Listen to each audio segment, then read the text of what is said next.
Le Sahel est aujourd'hui confronté à de nombreux défis. L'espace sahélo-saharien est devenu un arsenal à ciel ouvert qui alimente le narcoterrorisme. Malgré les crises qui le traversent, le Sahel reste une région extrêmement convoitée. Géopolitique du Sahel est un rendez-vous hebdomadaire dont le but est de mieux comprendre cette région et de cerner les enjeux derrière la rivalité qui oppose les grandes puissances pour son contrôle. L'émission est animée par Leila Gertal sur Radio Ifriqiya FM. Ifriqiya FM, bonjour. Bienvenue à Géopolitique du Sahel. 38e sommet ordinaire de l'Union africaine ne sera pas passé sous silence. L'Algérie, plus que jamais présente, a fait parler d'elle et à juste titre en décrochant la vice-présidence de la Commission de l'Union africaine. 33 voix, soit une majorité sans conteste. L'Algérie avait également éliminé le Maroc 2 jours avant lors de l'élection du représentant de l'Afrique du Nord au sein du Conseil de paix et de sécurité de l'Union africaine. Alger a donc obtenu 30 voix et pour arracher le poste, il en faut 33. La session a été reportée au mois de mars. Le Maroc n'a pas divulgué, cela dit, qu'il s'était présenté. Donc voilà, c'est sur cela et plein d'autres sujets que nous allons revenir aujourd'hui concernant ce sommet ou ce 38e sommet ordinaire de l'Union africaine. Pour en parler avec nous, avec beaucoup de plaisir ce matin, Abdelkader Soufi, consultant à Ifriqiya FM, professeur universitaire, analyste des questions politiques et internationales. Abdelkader Soufi, bonjour. Bonjour. Merci d'être avec nous. C'est moi, c'est toujours un plaisir. Alors, il fallait s'y attendre quelque part, hein, n'est-ce pas, Selma Melika Haddadi qui donc décroche la vice-présidence du Conseil de la Commission ou de la Commission donc de l'Union africaine à 33 voix, c'est-à-dire le double de ce qu'a eu la Marocaine, parce qu'il faut dire qu'il y avait 2 candidates qui étaient en liste en plus de Selma, l'Algérienne donc Selma Melika Haddadi et de l'Égyptienne qui s'est présentée, dont l'Égypte a donné la présentation en mois de décembre. Alors, une victoire diplomatique, Abdelkader Soufi? Oui, si vous voulez, mais laissez-moi vous dire allez-y. Que j'aimais bien la façon de présenter, et donc ça a été repris relayé par la presse internationale. La victoire et la défaite, la victoire de l'Algérie et la défaite du Maroc, et d'ailleurs ça a été traité comme si c'était un duel, un match de handball où une équipe a dominé son adversaire de bout en bout.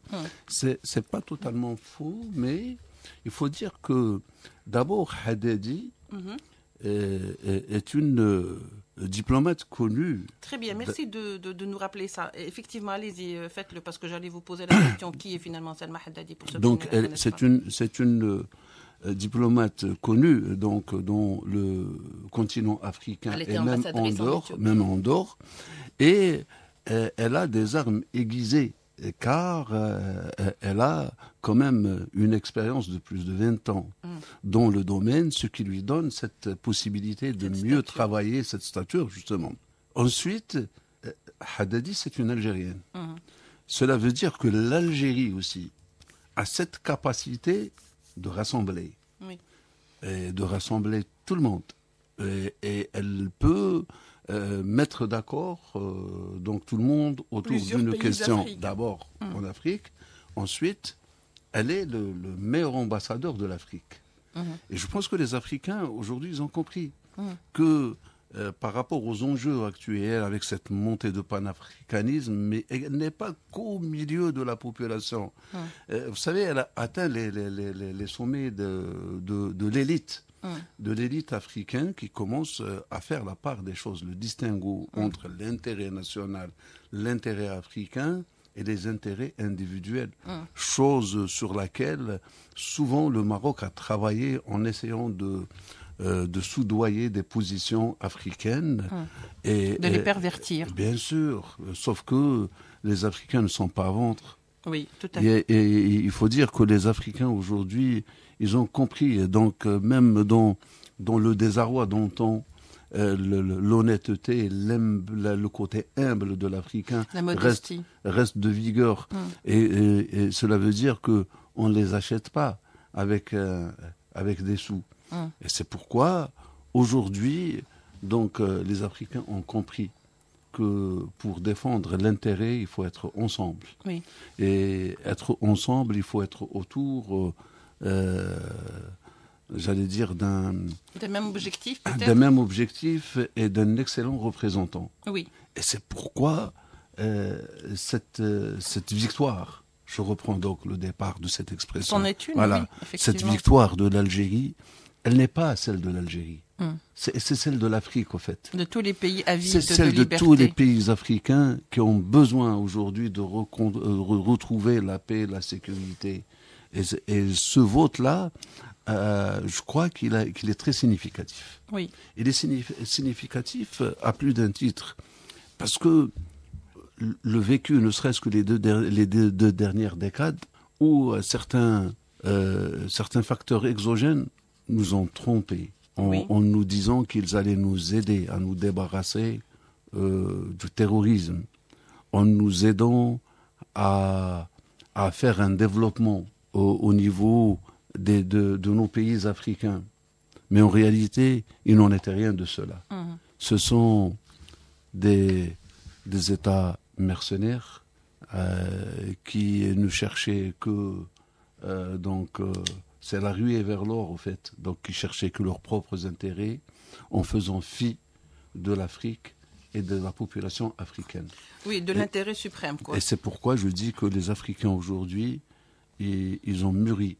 Ils ont bien appris la leçon et ils savent qu'ils ne peuvent compter que sur eux-mêmes et ils ne peuvent pas compter sur ce qui peut être une traîtrise ou ce qui peut représenter une traîtrise, car il faut rappeler, si un État est à la solde de ce que nous pouvons appeler le facteur exogène, vaut mieux l'éliminer. C'est ce qu'a bien fait les Africains. Oui, il ne sera jamais libre de ses décisions car il sera tout simplement un facteur de transmission très négatif d'ailleurs. C'est vrai que j'ai apprécié ce que vous avez dit, Abdelkader Sofi, lorsque vous dites nous ne sommes pas dans un duel avec le Maroc, que c'est une victoire pour l'Afrique, ce n'est pas une victoire contre le Maroc comme peut-être on voudrait le faire croire, parce que sinon l'idée viendrait du fait que depuis le début, parce que ça fait quand même une année, que l'Algérie est en train de asseoir par ses convictions et par ses convictions profondes au niveau de l'Afrique, la présence algérienne et la candidature de Selma. Par contre, loin de cette espèce de procédé qui est celui du Maroc, qui commence d'abord par les pots de vin et les dessous de table. Ce n'est pas du tout la pratique algérienne, c'est peut-être ça qui a gagné dernièrement. On dit que la victoire, elle était vraiment sans conteste, 33 voix, je veux dire une majorité claquante, sans discussion, face à une Égyptienne qui est apparue juste le 24 décembre ou le 4 décembre, sa candidature a été annoncée, face à une Libyenne et face également donc à la Marocaine qui était qu'une candidate parmi tant d'autres. L'Algérie, le fait que le nom de l'Algérienne ressorte, Abdelkader Sofi, fait que il y a une prise de conscience que l'Algérie est au fait une sorte de, je dirais, sujet de confiance de la part de ces pays qui ont voté pour l'Algérie. Ce sont des gens qui ont donné leur confiance, qui ont dit que, voilà, nous faisons confiance à l'Algérie. C'est un peu ça qu'on pourrait lire, n'est-ce pas ? Représenter la partie nord de l'Afrique, c'était l'objectif. Mais représenter cette partie de l'Afrique dignement. Entière, oui. Voilà, entièrement. Maintenant, si le Maroc s'est lancé dans cette quête, ce n'est pas parce que il la voulait. Il y avait une volonté de représenter dignement le nord de l'Afrique, mais aussi représenter l'Afrique, quelque part, au sein de ce conseil. Mais l'idée, c'était, dès le départ, dès l'adhésion du Maroc au sein de l'Union africaine, la couleur a été annoncée. Ça veut dire introduire un corps étranger. Ils ont fait, les Marocains, tout ce qui était en leur possible pour... Mission de parasitage, voilà, en fait. Pour d'abord permettre à l'entité sioniste de faire partie en tant que pays observateur qui ne au sein s'en rappelle pas, de l'Afrique. Oui. Ensuite, en ratifiant la charte de l'Union africaine et le Maroc a reconnu d'une façon directe l'État du Sahara occidental, et a reconnu le droit africain et la charte africaine. Il ne peut pas faire fi, tout en utilisant les moyens de l'Union africaine pour détruire l'Union africaine. L'objectif a été cela, avec les moyens qui ont été mis en place pour barrer le chemin devant l'Algérie, mais surtout pour mettre en place un plan machiavélique qui est resté, et à chaque fois on essaie de revenir à la marque. Donc si l'Algérie a été plébiscitée, c'est parce que l'Algérie, elle est très aimée en Afrique. On a remarqué ça lors de ce 30e sommet. Et c'est parce que en Afrique, on reconnaît à l'Algérie son rôle de leader africain et sa façon de faire. Donc l'Algérie a été toujours à l'écoute de l'Afrique, des pays africains. Elle a aidé quand elle pouvait aider et elle le fait toujours. Et c'est tant mieux, c'est très bien, c'est tout à son honneur. Et elle le fera toujours d'ailleurs. Et elle a débloqué une somme d'argent bien sûr, du sommet du bien Maroc. sûr.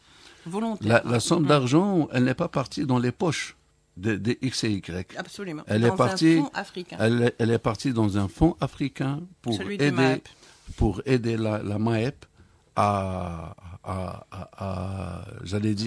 conduire sa mission comme il le faut.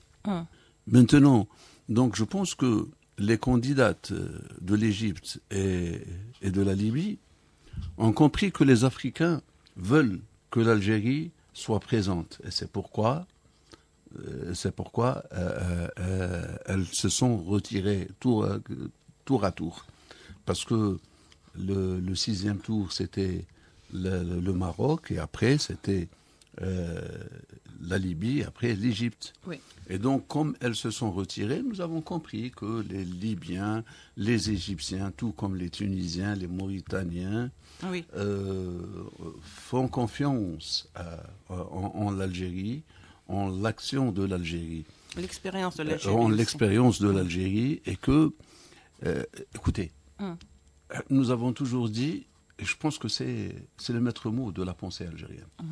Quand vous avez quelqu'un qui peut représenter l'Afrique dignement et avec professionnalisme. Oui. L'Algérie a toujours été le premier à aider, à voter pour ces personnages ou pour ces États. Donc, que ce soit, vous savez, l'Afrique du Sud, le Nigeria, le Sénégal, je citerai peut-être tous les pays africains, du moment qu'ils ont quelqu'un qui peut faire l'affaire pour l'Afrique. Je crois que l'Algérie... porter bien la voix de l'Afrique, l'Algérie serait toujours derrière. Auprès du Conseil de sécurité. Bien sûr, ça a été fait et ça le sera toujours. Et oui, parce que le seul souci, c'est l'Afrique. Oui. Il faut partir de ce principe-là. Le seul souci, c'est notre continent. C'est sauver notre continent et lui donner une place. Une place qui répond justement à ce qu'est l'Afrique. L'Afrique, c'est... Aux besoins spécifiques de l'Afrique. L'Afrique, c'est 1,5 milliard d'habitants. L'Afrique, c'est 30 millions de kilomètres carrés. Oui. L'Afrique, c'est le continent le plus riche du monde. Et quand nous parlons... C'est le berceau de l'humanité. Bien sûr. Et l'Afrique a le potentiel, ressources humaines. Et comment ? Et bien sûr.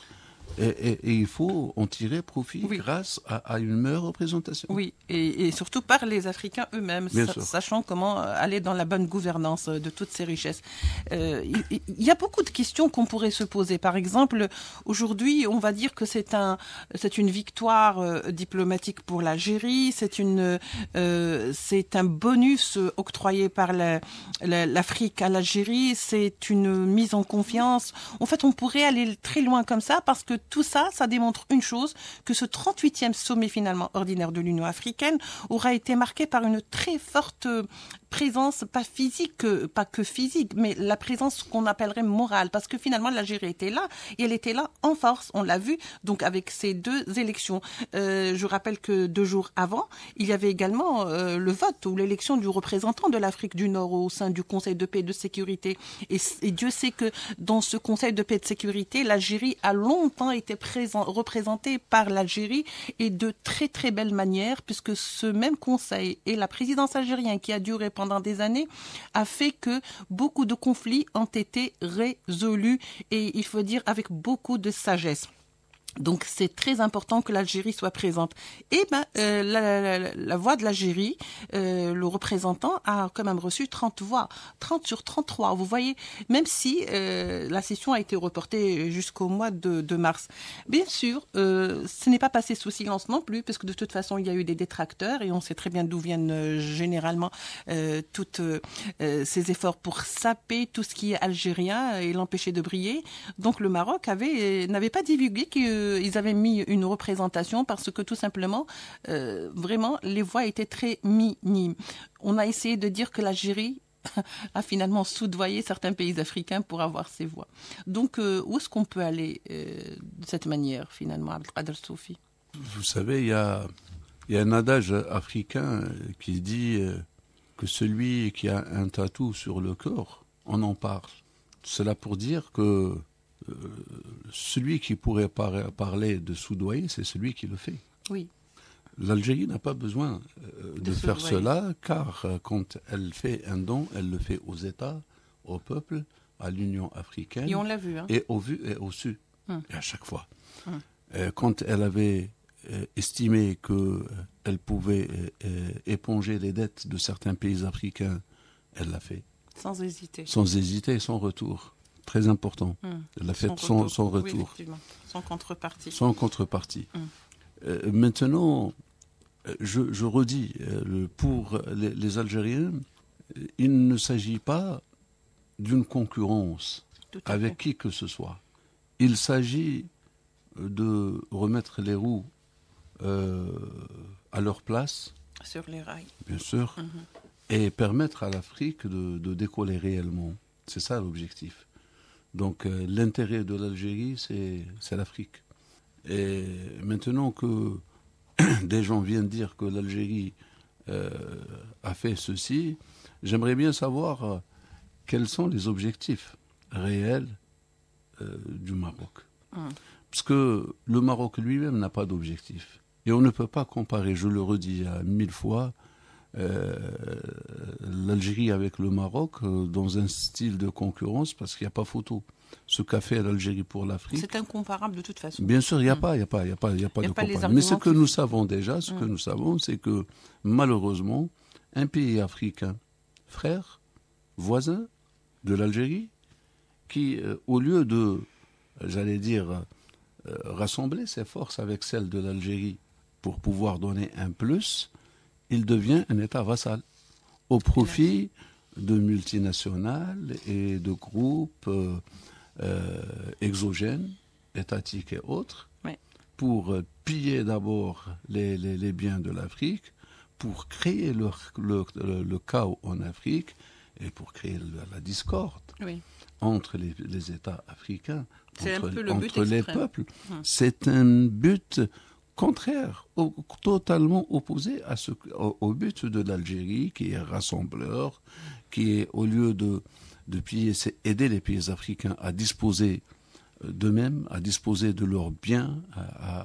On préfère les maintenir dans un état... À aller dans un cadre d'intégration entre ces pays africains. Et je crois que, finalement, je dirais que l'Algérie n'a pas fait de concurrence, mais elle a barré le chemin au Drojan. Le Drojan, c'est le Maroc. C'est le cheval de Troie d'autrui qui ont essayé de s'introduire à travers le Maroc. Très bien, Abdelkader Soufi. Il est vrai que lors de ce 38e sommet, beaucoup de choses ont été dites et il y a eu beaucoup d'effets d'annonce parce qu'en plus il fallait s'y attendre que le pays, que le président Abdelmadjid Tebboune se déplace.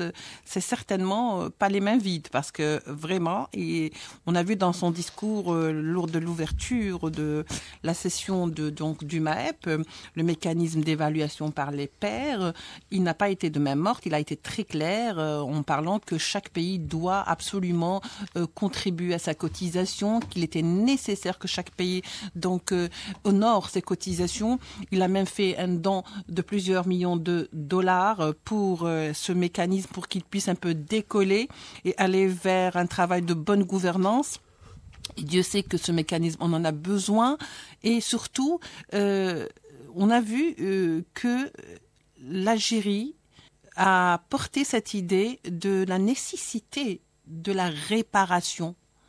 C'est un mot qui est revenu en Algérie et puis qui a encore pris plus d'ampleur par rapport à l'Afrique. Parce qu'en fait, c'est un devoir aujourd'hui moral vis-à-vis de l'Afrique que certains pays doivent faire.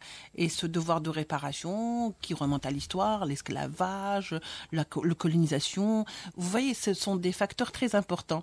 Sans cela, il ne saurait y avoir de décollage, on va le dire, pour certains pays qui ont colonisé et qui ont réduit ce continent justement à l'asservissement. Écoutez, vous avez bien fait de parler du MAEP, donc de ce mécanisme. Mais il faut distinguer entre le mécanisme et le forum de l'AEP. Donc le forum, c'est celui des chefs d'État. Et que le chef d'État, et le MAEP d'abord, c'est une commission technique. Et que le chef d'État algérien décide d'aller vers le mécanisme, ça veut dire qu'il y a une volonté délibérée de l'Algérie à aller de l'avant. Et que ce mécanisme ne soit pas seulement encre sur papier, mais il faut qu'il prenne son train. Qu'il devienne fonctionnel. Exactement. D'où le million de dollars qui a été injecté pour l'évaluation et la mise en service du mécanisme. Ensuite, dans son discours, quand il a présidé, il aurait pu rester dans un langage de bois, dire oui, voilà. Non, il a été direct et honnête, parce que on veut que ça décolle. Se faire des amabilités ne sert à rien. Ne fait pas avancer. Ouais. Donc, je reviens à dire que, regarder en face. Que l'Algérie puisse volontairement avancer $1 million, ça c'est en plus de sa participation quotidienne, réglementaire et ordinaire, dans le mécanisme. Et c'est pourquoi il a invité les autres États membres d'abord à honorer leurs engagements financiers. Ensuite, quand ils ont cette possibilité de ramener le plus volontairement, ils le font. Ils doivent le faire. Et vous savez que ce forum, il s'appuie sur 4 piliers, notamment la bonne gouvernance et la démocratie, la bonne gouvernance et l'économie, la bonne gouvernance et la gestion des entreprises, et donc se faire une autocritique d'abord, mais aussi est primordial. Est primordial. C'est ça qui permet d'avancer finalement. C'est ça qui permet d'avancer aujourd'hui. L'Algérie, donc riche de son expérience de vécu sécuritaire, sait comment aller de l'avant. Donc comment faire face d'abord aux défis sécuritaires, comment remodeler l'action économique, corriger le tir quand il le faut, mais lancer les projets. Vous savez, il y a le projet du MAEP, qui en fait partie du grand projet du NEPAD. C'est un projet qui a été lancé en 2003 et qui donne libre accès et libre action aussi aux États africains, donc par groupe de régions, à travailler ensemble afin d'arriver à cette intégration totale. L'Algérie a lancé la route, la dorsale africaine qui est accompagnée de la fibre optique. Donc, elle amène avec elle la technologie. C'est la locomotive africaine un peu, parce qu'elle permet des désenclavements de certaines régions, par exemple en Afrique du Sahel, subsaharienne. Elle permet également de lancer des projets économiques de grande envergure avec l'Europe. Donc, finalement, c'est un petit peu l'Algérie donne quand même ce qu'on appellerait ce rôle de locomotive de l'Afrique. Il y a autre chose, Abdelkader Soufi. Il y a eu plusieurs effets d'annonce. On a vu lors de ce 38e sommet, à notre belle surprise, parce que même les Africains l'ont dit, et on l'a écouté, on l'a vu, plusieurs dirigeants africains ont été très très contents de voir que la présence d'Abdelmadjid Tebboune à ce 38e sommet, ils ont loué le personnage et tout le travail qu'il fait sur le plan continental. Et on a vu aussi ces effets d'annonce. On a vu quand même un président très pragmatique, même dans son discours. Je veux dire, il n'a pas pris cette peine de lire des discours comme ça, creux, comme vous avez dit tout à l'heure, qui font dans l'amabilité. Non, il a été carrément dans un langage très direct. Et il y a cette agence de notation de crédit africain. Finalement, comment doit la définir Abdelkader Soufi? Moi, je crois d'abord, il faut dire que le personnage lui-même, qui est très aimé en Afrique, avec son charisme et sa façon de dire les choses d'une façon en apparence spontanée, mais très réfléchie. Oui. Ça veut dire qu'il ne dit pas n'importe quoi, bien au contraire. Il dit avec un langage que comprend tout le monde, une stratégie mûrement réfléchie et très profonde. Et c'est pourquoi je crois que les Africains l'aiment. Aussi, sa position vis-à-vis de certaines puissances coloniales, et dire non seulement les choses, mais prendre des décisions qui ont permis d'abord à l'Algérie, ensuite à l'Afrique, de se séparer de ce colonialisme qui était plus d'abord dans les esprits, c'est une prédomination de l'esprit. Et là, les Africains ont compris qu'on pouvait se détacher et couper ce cordon ombilical, qui, au lieu d'envoyer de l'oxygène, il envoyait des poisons. Et là, toute cette émission, depuis le début, elle repose sur ça, au fait. Oui. Parce que vous avez une Afrique qui a rejeté l'Occident colonial. Une Afrique qui est en voie de se construire, de reconstitution. Et qui se réapproprier son identité, finalement. Et qui a besoin de ces locomotives, ces pays-là, qui ont déjà mis en place une certaine machine. Des assises, oui, absolument. Des bases, qui ont lancé les bases, les jalons d'une Afrique solide. Et qui sont en train de le faire ensemble pour que sauf que on a compris que, par exemple, l'adhésion du Maroc, ou plutôt, donc au sein de l'Union africaine, c'est même pas le retour, c'est une adhésion, et qui a derrière elle des visées bien malsaines. Je reprends votre mot. Oui. Ces visées malsaines, elles sont les visées de ceux qui l'emploient, de ceux qui emploient le Maroc pour casser l'élan africain. Et là, tout le monde a compris en Afrique. D'ailleurs, ça a été une risée. J'ai vu une photo qui a circulé, qui a fait le tour des réseaux à travers le monde, après que l'Algérie soit publicitée. Oui. Ça a été très mal apprécié, il faut dire. Ils ont très très mal avalé la couleur. Oui, mais que la joie soit algérienne, pour eux, ça aurait été compréhensible. Que la joie devienne africaine, tous les Africains étaient en train de se scander, bien sûr, pour dire que finalement, l'Afrique, c'est s'est vengée pour elle-même et c'est l'Afrique qui a gagné, en fait. C'est-à-dire qu'ils avaient du mal à comprendre ça. En tous les cas, un 38e sommet vraiment marqué d'une pierre blanche. On en parlera longtemps de ce sommet, non pas parce que il y avait la présence algérienne, non, mais parce que il y a une prise de conscience qui s'est traduite dans chaque geste, dans chaque élection. Tout a été vraiment mûrement réfléchi. Et puis, il y a eu aussi des créations de nouvelles agences comme celle de notation de Crédit Africain qui, on va la suivre de près pour voir un peu tout le travail que celle-ci va accomplir sur le terrain.